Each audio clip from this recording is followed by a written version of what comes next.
Hello everyone, welcome back to our channel Learn with Nishwin. I hope you all are well. So let's start our day with one of the important topics of CRPC, the Code of Criminal Procedure 1973. Today we will do section 160 and 161, which is related to examination of witness, right? Very important aspect in the series of criminal trials. So how we do examination of witness, that's all given in these two sections. So let's discuss today. बच्चे in last video हमने occurrence report की है. I completed the whole topic in single video for you. Just go and watch that. Okay, now section 160. Section 160 में क्या है बच्चे, ये एक इनेबलिंग प्रोविजन है and it enables an investigating officer the power to order a person acquainted with the facts of the case to appear before him for the purpose of examination.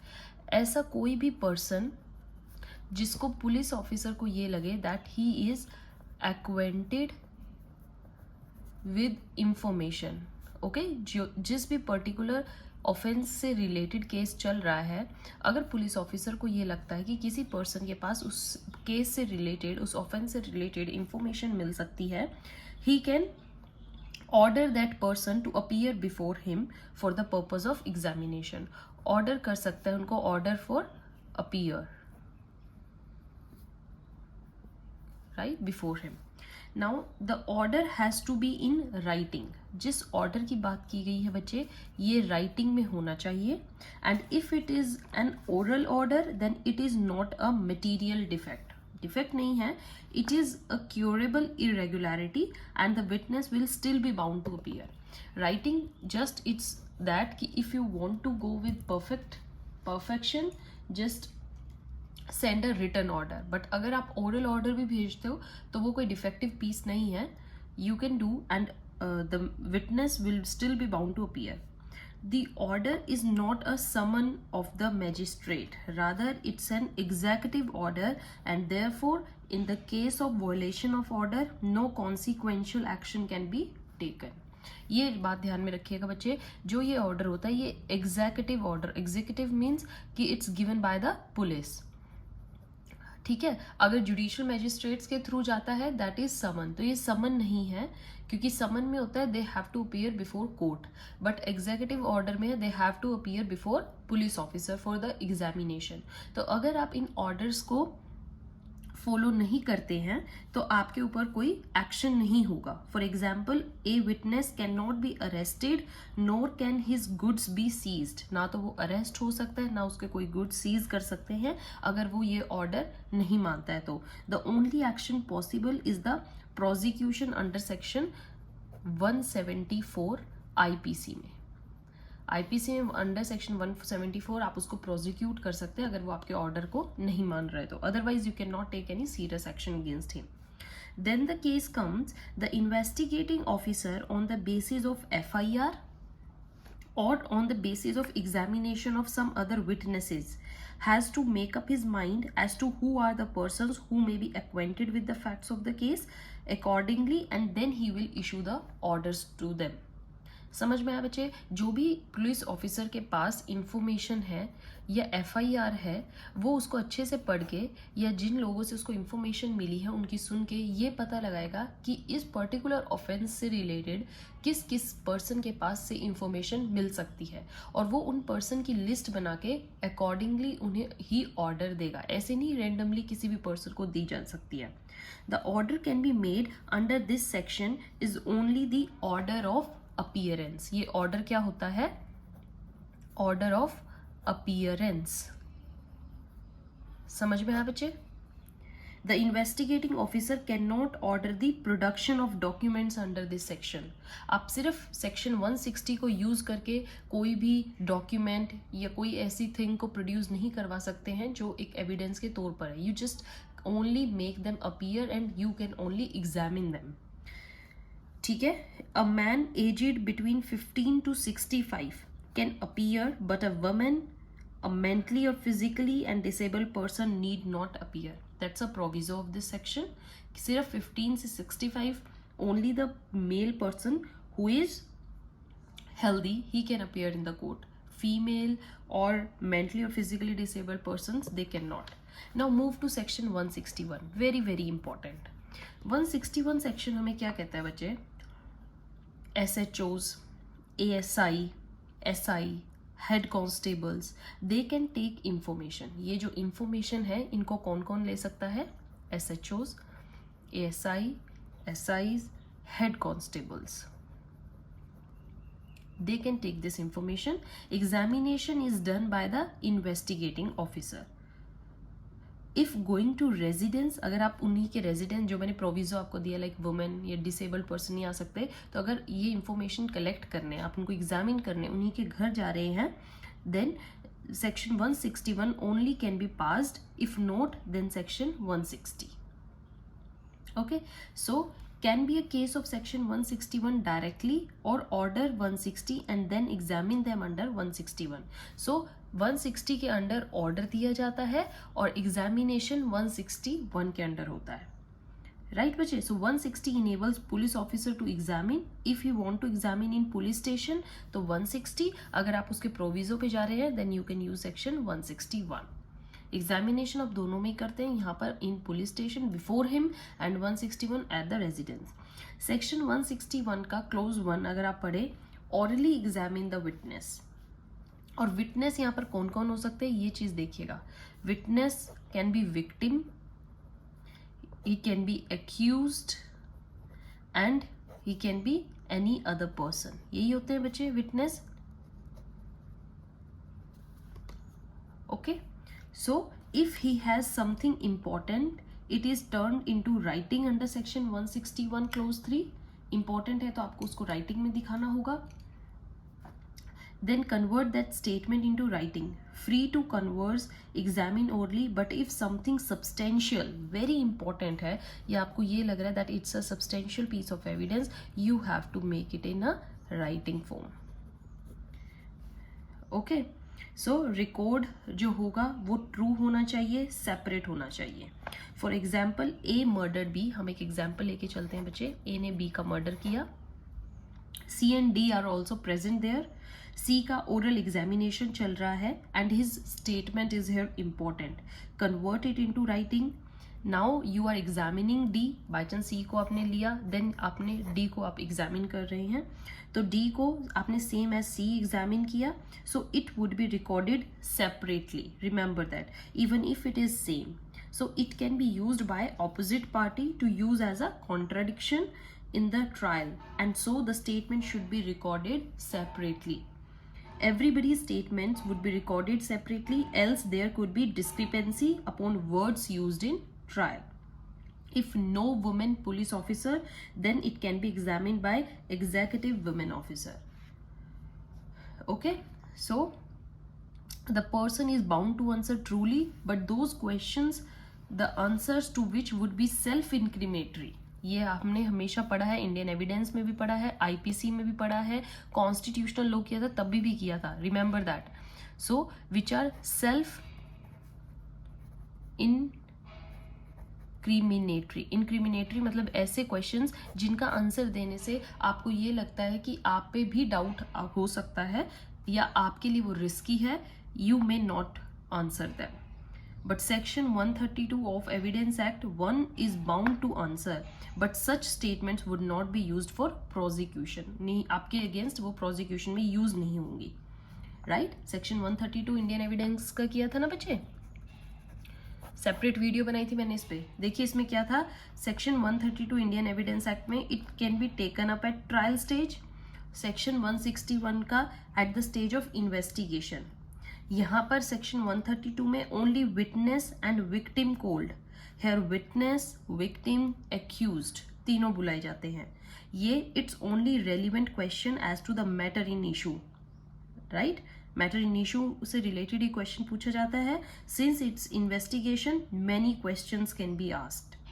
C the difference, I am telling you difference between both of these. So ध्यान से सुनिए.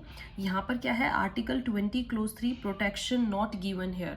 अभी just बताया 161 में protection is provided of self incriminatory. यहाँ पर opposite party gets right to cross examine. Here opposite party doesn't get a right to cross examination. Here it can be used for decision. Here it cannot be used for decision. Right बच्चे? No bar of section 25-27 Indian Evidence Act. Here bar of 25 and 27 Indian Evidence का bar है. So section 161 clause 2 CRPC makes it mandatory for the witness to answer all the question except the self-incriminatory statements, whereas section 132 binds the witness to give answer to even the self-incriminatory questions. दो proviso 132 का ये कहता है कि आप वो answer देने तो पड़ेंगे ही, बट आपकी वो statements, it also gives protection clause that such statement can not be use to prosecute the witness. Section 161 clause 2 is at the stage of investigation, I told you, whereas this stage is at the inquiry or trial. Section this 161 में एक और चीज बताई है मैंने, examination can be done by anyone, है ना, of anyone. Sorry, victim का भी हो सकता है, विटनेस का भी हो सकता है, एक्यूज्ड का भी हो सकता है. बट 132 में क्या है, it will be of witness only unless the accused appears as witness. Okay, यहाँ पर एक मैंने डिफरेंस बताया that accused will get the protection of section 20 clause 3 Article 20, whereas witness under section 132 can get the protection of proviso. Proviso की protection है, but not of Article 20 clause 3, as they are not an accused but only witnesses. So Article 20 सिर्फ accused के लिए apply होता है, और यहाँ पर हम accused नहीं ले रहे हैं, accused हम section 161 में ले रहे हैं. समझ में आया बच्चे? सो FIR बाई चांस लॉज्ड हुई है, ये FIR लॉज हुई, यहाँ पर आपने 10 विटनेसेस को बुलाया है, एंड दिस इज सेक्शन 161 अब चलेगा. 161 में ओरल एग्जामिनेशन होगा. जो विटनेसेस हैं वो पुलिस स्टेशन में भी बुलाए जा सकते हैं और any other place. So he will maintain a case diary for the case where by he will file every document of the case in that composite diary, and that is used for every aspect. Right बच्चे? Suppose कीजिए 10 witnesses हैं, witness 4 is examined and all the answers are written in points. Right, अब points में जैसी जोटिंग्स होती हैं आप ऐसे लिखते हैं उनके पॉइंट्स में, इनको बोलते हैं jottings for the sake of memory. But it is not a report, but when the formally recording statements at the back, आप उनको formally record करेंगे, and on that page he will write in the question answer form and also in the first person language. If not, then it is not a material irregularity. Prudence requires it to be in question answer form. Detailed record किया जाएगा of that report under section 162 clearly asks only recording with no signature. Okay, the signature, name plus address of the other person will taken who appears as a witness to the statement of accused, so that there is no dispute regarding the later. समझ में आया बच्चे? Jottings are only used for the framing report. आप सिर्फ उनको report में use करते हैं. समझ में आया? जिसे हम एक एग्जाम्पल लेते हैं, ड्यूरिंग इन्वेस्टिगेशन. ठीक है बच्चे, FIR against some crime and A, B, C were present. So is it some material irregularity? No, since it is not written anywhere that the police officer shall examine and record, so he is not bound to record any written record. Written में लिखना जरूरी नहीं है. A can appear as prosecution witness. क्या A prosecution witness में आ सकता है? Yes. Defense can use it for contradiction. Police officer, being a prudent police officer, will always examine the material witness. The role of police officer will be adverse to the trial so that no witness is planted later. Examination as a matter of prudence will be brought forth. Court may have some doubt regarding the veracity of witnesses in trial. If examination records, the prosecution will save from suspicion and the defense might use it as a statement for contradiction. समझ में आ रहा है बच्चे? Section 161 जो है एक enabling provision है, and it enables the investigating officer to orally examine witnesses. Okay, in the cases, and if required to convert examination into writing, then he can do it under section 161 clause 3. He is not bound to record, rather it is his discretion to record, उसकी मर्जी वो record करना चाहता है नहीं, और not to record. However it is pertinent that if witnesses is a material witness है, then police officer को उसकी स्टेटमेंट हमेशा राइटिंग में रिकॉर्ड करनी चाहिए. Okay, then that won't affect the merits of the case. Rather, the court will be suspicion about the role of police and he may seek explanation कि why you not examine that witness. समझ में आया बच्चे? So, when such witness appears in court, there may be a doubt regarding witness testimony. Okay, so statement shall be recorded only in the course of examination, that is witness shall be orally examined. और अगर लगता है that it is very important statement, आप उसको written कर सकते हैं. Recording shall be in a question answer form and in the first person language. Though if it is recorded in a narrative form in the third person, it won't be a material defect, नहीं होता ये. तो मैं आपको just crucial points बता रही हूँ. Statement of each of the witnesses if recorded shall be recorded separately, है ना. सेपरेटली क्यों? ताकि देर इज नो कॉन्ट्राडिक्शन और बाद में वो जो स्टेटमेंट्स हैं उनकी वो ऑपोजिट पार्टी भी यूज कर सके. Right. And the separate records shall be made even if statement अगर सेम भी है तब भी सारी स्टेटमेंट्स आपको अलग अलग लिखनी चाहिए. राइट. हमारा कानून यही कहता है. हमारा एक इम्पॉर्टेंट केस था बच्चे, नंदिनी सतपति वर्सेस PL दानी, जिसमें it was held that even an accused will fall under section 160 and 161. If witness refuse to answer the question, तो क्या होगा? He will be prosecuted under section 179 IPC. If a statement has been recorded, then the witness who made the statement shall not be made to sign the statement. Sign नहीं करवाओगे आप, rather police officer himself and any other attending witness वो sign करेंगे, वो sign नहीं करते. समझ में आया बच्चे? So this is all about your section 160 and 161. Very very important topic we have done today. Stay tuned for the next video because in next video I'm going to explain section 162 in detail. Very very important. Might be हम उस section की 2-3 video और बना दें क्योंकि वो बहुत detail में हमें डिस्कस करना है क्योंकि बहुत important है. Right बच्चे? So till now watch all the videos, get information, study all landmark judgments. Till then, keep watching, keep sharing. Thank you.